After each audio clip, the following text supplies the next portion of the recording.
ನಿಮಗೆಲ್ಲರಿಗೂ ನನ್ನ ನಮಸ್ಕಾರಗಳು. ಶೋಭಿತಾ ಅತ್ತೆ ಇವತ್ತು ಯಾವ ಕತೆ ಹೇಳ್ತಾರೆ ಅಂತ ಹೇಳಿ ನಿಮಗೆ ಕ್ಯೂರಿಯಾಸಿಟಿ ಅಲ್ವಾ? ಇವತ್ತು ಕೂಡ ನಾನು ಪ್ರಾಣಿಗಳ ಕತೆ ಹೇಳ್ತೀನಿ. ನಿಮಗೆಲ್ರಿಗೂ ಇಷ್ಟ ಅಂತ ಗೊತ್ತು, ನನಗೆ ಪ್ರಾಣಿಗಳಂದ್ರೆ ಇಷ್ಟ ಅಂತ ಗೊತ್ತು. ಅದಕ್ಕಾಗಿ ಇವತ್ತು ಅದೇ ಕತೆನ ಹೇಳ್ತೀನಿ. ಒಂದು ದಟ್ಟವಾದ ಕಾಡು ಮಕ್ಕಳೇ. ಆ ಕಾಡಲ್ಲಿ ಅನೇಕ ಪ್ರಾಣಿ ಪಕ್ಷಿಗಳು ವಾಸವಾಗಿದ್ದವು. ಸಾಮಾನ್ಯವಾಗಿ ಅವರು ಹೇಗೆ ತಮ್ಮ ಆಹಾರವನ್ನು ಪಡೆದುಕೊಳ್ತಾ ಇದ್ರು ಹೇಗೆ ಅಂತ ಹೇಳಿದರೆ, ಬೆಳಗ್ಗೆ ಎದ್ದು ಆಹಾರಕ್ಕಾಗಿ ಒಂದೊಂದು ನಿರ್ದಿಷ್ಟವಾದ ಪ್ರದೇಶ ಇತ್ತು. ಜಿಂಕೆಯೋ ಸಿಂಹವೋ ಹುಲಿಯೋ ತೋಳವೋ ನಿರ್ದಿಷ್ಟವಾದ ಪ್ರದೇಶ ಇತ್ತು. ಆ ಪ್ರದೇಶಕ್ಕೆ ಹೋಗಿ ಆಹಾರವನ್ನು ಪಡ್ಕೊಳ್ತಾ ಇದ್ರು, ಜೀವನ ಮಾಡ್ತಾ ಇದ್ರು ಮಕ್ಕಳೇ. ಹೀಗೆ ಆ ಕಾಡಿನಲ್ಲಿ ಒಂದು ಹುಲಿರಾಯ ಇತ್ತು. ಹುಲಿ ಅಂತ ಹೇಳುವಾಗ ನಮಗೂ ಹೆದರಿಕೆ ಅಲ್ವಾ? ಈಗ ನಾವು ಯಾರಾದರೂ ಸುಮ್ಮನೆ ಹಿಂಗೆ ಕೂತ್ಕೊಂಡಿರ್ತೀವಿ, ನೀವೆಲ್ಲ ಕೊಟ್ಟಿಗೆ ಕೂತ್ಕೊಂಡಿರ್ತೀವಿ. ನಿಮ್ಮ ಹಿಂದೆ ಬಂದು ಯಾರಾದರೂ ನಿಮ್ಮ ಫ್ರೆಂಡ್ ಬಂದು ಅಯ್ಯಯ್ಯೋ ಹುಲಿ ಬಂತಪ್ಪ ಅಂತ ಹೇಳಿದ್ರೆ ರಪಕ್ಕಂತ ನಮ್ಗೆ ಹೆದರಿಕೆ ಆಗಲ್ವಾ? ಹಾಗೆ ಹುಲಿರಾಯನ ಒಂದು ಕತೆ. ಹುಲಿರಾಯ ಏನು ಗೊತ್ತಾ, ಅವನು ಭಾಳಷ್ಟು ಬಲಿಷ್ಠನಾಗಿದ್ದ ಹುಲಿಯಾಗಿದ್ದ ಮಕ್ಕಳೇ. ಹಾಗೆ ಇರುವಾಗ ಅವನು ಬಲಿಷ್ಠನಾಗಿದ್ದಂತಹ ಸಂದರ್ಭದಲ್ಲಿ ಏನಾಗ್ತಿತ್ತು ಗೊತ್ತಾ, ಅವನು ಬೇಕಾದಂತಹ ಆಹಾರವನ್ನೆಲ್ಲ ಓಡಾಡಿಕೊಂಡು ಪಡ್ಕೊಳ್ತಾ ಇದ್ದ, ಸಂತೋಷವಾಗಿ ಜೀವನ ಮಾಡ್ತಾ ಇದ್ದ. ಹೀಗೆ ಹೀಗೆ ಸಾಗುತ್ತಾ ಸಾಗುತ್ತಾ ಹುಲಿರಾಯನಿಗೆ ವಯಸ್ಸಾಗಿತ್ತು ಮಕ್ಕಳೇ. ಈಗ ಮೊದಲಿನಂಗೆ ಓಡಾಡೋಕ್ಕಾಗಲ್ಲ. ಏನು ಮಾಡೋದು? ಹೊಟ್ಟೆ ತುಂಬಬೇಕಲ್ವಾ? ಹೊಟ್ಟೆಗೆ ಆಹಾರ ಇಲ್ದಿದ್ರೆ ಬದುಕಕ್ಕಾಗತ್ತಾ? ಅದಕ್ಕಾಗಿ ಹುಲಿರಾಯ ಒಂದು ಉಪಾಯ ಮಾಡ್ತಾನೆ. ಏನು ಉಪಾಯ ಅಂತೀರಾ? ಏನು ಮಾಡ್ತಾನೆ ಗೊತ್ತಾ? ಎಲ್ಲ ಕಾಡಿನ ಪ್ರಾಣಿ ಪಕ್ಷಿಗಳನ್ನೆಲ್ಲ ಒಟ್ಟಿಗೆ ಕರೆದು ಒಂದು ಮೀಟಿಂಗ್ ಮಾಡ್ತಾನೆ. ಮೀಟಿಂಗ್ ಮಾಡಿ ಹೇಳ್ತಾನೆ, ಅಲ್ಲ ನಾನು ವಯಸ್ಸಾಗಿ ಹೋಗಿದ್ದೀನಿ, ಈಗ ನನಗೆ ಏನೂ ಸಾಧ್ಯ ಆಗಲ್ಲ. ಆದ ಕಾರಣ ನಾನಿನ್ನೆಷ್ಟು ಕಾಲ ಬದುಕ್ತೀನೋ ಗೊತ್ತಿಲ್ಲ. ನನ್ನ ಬೇಟೆಯ ಅನುಭವಗಳನ್ನೆಲ್ಲ ನಿಮಗೆ ಉಪದೇಶ ಮಾಡಬೇಕು ಅಂತ ನನಗನಿಸಿದೆ. ಅದಕ್ಕಾಗಿ ನಾನು ಎಲ್ಲರನ್ನು ಕರೆದಿದ್ದೀನಿ. ನೀವೇನು ಹೆದರಬೇಕಾಗಿಲ್ಲ.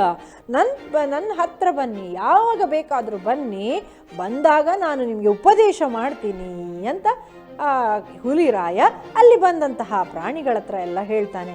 ಆಗ ಆ ಪ್ರಾಣಿಗಳೆಲ್ಲ ಗುಂಪು ಮಾಡಿಕೊಂಡು ಯೋಚನೆ ಮಾಡಿದ್ದು, ಹೌದು ಅಲ್ಲ, ಇವನು ಭಾಳಷ್ಟು ಸಮರ್ಥ ಬೇಟೆಗಾರ ಹುಲಿರಾಯ, ಇವನಿಂದ ನಾವು ವಿದ್ಯೆಯನ್ನು ಪಡ್ಕೊಂಡ್ರೆ ಒಳ್ಳೆಯದೇ, ಇನ್ನು ಹೆಚ್ಚು ಕಾಲ ಬದುಕುವುದಿಲ್ಲ ಅಂತ ಹೇಳ್ತಾ ಇದ್ದಾನೆ. ಆದ್ದರಿಂದ ನೋಡೋಣ ಅಂತ ಕೆಲವು ಸಣ್ಣ ಸಣ್ಣ ಪ್ರಾಣಿಗಳಿದ್ದಾವಲ್ಲ, ಅವುಗಳೇನು ಮಾಡ್ತವೆ ಅಂತ ಹೇಳಿದರೆ, ಈ ಹುಲಿರಾಯನನ್ನು ನಂಬಿಬಿಡ್ತವೆ ಮಕ್ಕಳೇ. ಅದಕ್ಕಾಗಿ ಏನು ಮಾಡ್ತವೆ ಗೊತ್ತಾ, ಈ ಸಣ್ಣ ಸಣ್ಣ ಪ್ರಾಣಿಗಳೆಲ್ಲ ಹುಲಿಯ ಗುಹೆ ಹತ್ರ ಹೋಗೋದು. ಹುಲಿಯ ಗುಹೆ ಹತ್ರ ಹೋಗಿ ಏನಕ್ಕೆ ಹೋಗೋದು? ಉಪದೇಶವನ್ನು ಮಾಡ್ತೇನೆ ಅಂತ ಹೇಳಿದ್ದ ಹುಲಿರಾಯ. ಬೇಟೆಯನ್ನು ಹೇಗೆ ಆಡೋದು ಅಂತ ಹೇಳ್ಕೊಡ್ತೇನೆ ಅಂತ ಹೇಳಿದ್ದ. ಅದಕ್ಕಾಗಿ ಒಂದು ಆಸೆಯಲ್ಲಿ ಹೋಗ್ತಾ ಇದ್ವು ಈ ಪ್ರಾಣಿಗಳೆಲ್ಲ. ಹೀಗೆ ಹೋದ ಒಂದು ಪ್ರಾಣಿಗಳು ವಾಪಸ್ಸಿಲ್ಲ. ಇದು ಹುಲಿರಾಯನ ಉಪಾಯ. ಏನು ಉಪಾಯ? ಅವನಿಗೆ ಬೇಟೆಯಾಡಕ್ಕಾಗಲ್ಲ. ಅವನಲ್ಲಿಗೆ ಬಂದಂಥ ಸಣ್ಣ ಸಣ್ಣ ಪ್ರಾಣಿಗಳನ್ನು ತಿಂದು ಅವನ ಜೀವನವನ್ನು ಸಾಗಿಸ್ತಾ ಇದ್ದ. ಅವನ ಹೊಟ್ಟೆ ತುಂಬ್ತಾ ಇತ್ತು ಮಕ್ಕಳೇ. ಹೀಗೆ ಒಂದು ದಿನ ನರಿಗೂ ಅನ್ನಿಸ್ತು. ಏನನ್ನಿಸ್ತು? ನಾನು ಕೂಡ ಹುಲಿರಾಯನ ಬಳಿಗೆ ಹೋಗ್ತೇನೆ, ಸ್ವಲ್ಪ ಸಜೆಷನ್ಸ್ ಎಲ್ಲ ತಗೊಳ್ತೇನೆ ಅಂತ ಹೇಳಿ ಹೊರಟಿತ್ತು. ಆದರೆ ನರಿ ಉಳಿದ ಪ್ರಾಣಿಗಳ ಹಾಗೆಲ್ಲ ಸ್ವಲ್ಪ ಬುದ್ಧಿವಂತ ಪ್ರಾಣಿ. ಅದೇನು ಮಾಡ್ತು ಗೊತ್ತಾ?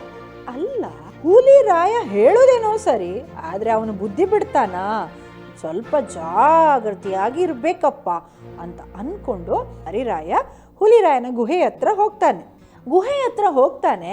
ಹೋಗುವಂಥ ದಾರಿಯಲ್ಲಿ ಮರಳಿತ್ತು, ತುಂಬ ಹೊಯ್ಗೆ ಇತ್ತು. ಹೀಗೆ ನೋಡ್ತಾನೆ, ಎಲ್ಲ ಕಡೆ ನೋಡಿದರೆ ಹೋದ ಪ್ರಾಣಿಗಳ ಹೆಜ್ಜೆ ಗುರುತಿದೆ ಮಕ್ಕಳೇ. ಎಲ್ಲಿಗೆ ಹೋದ ಪ್ರಾಣಿಗಳ? ಗುಹೆಯ ಒಳಗೆ ಹೋದ ಪ್ರಾಣಿಗಳ ಹೆಜ್ಜೆ ಗುರುತಿದೆ. ಗೊತ್ತಾಗ್ತದಲ್ವ ನಿಮಗೆ? ಹೊಯ್ಗೆ ಮೇಲೆ ನಾವು ಕಾಲಿಟ್ಟರು ಕೂಡ ಏನಾಗ್ತದೆ, ಅದು ಅಚ್ಚು ಬರ್ತದೆ. ಹೀಗೆ ವಾಪಸ್ ಬರುವ ಪ್ರಾಣಿಗಳ ಗುರುತುವೇ ಇಲ್ಲಲ್ಲ. ಈಗ ಗೊತ್ತಾಯಿತು ನರಿರಾಯನಿಗೆ, ಹೋದವರು ವಾಪಸ್ ಬರಲಿಲ್ಲ, ಹುಲಿರಾಯನ ಹೊಟ್ಟೆ ಒಳಗೆ ಇದ್ದಾರೆ ಅಂತ.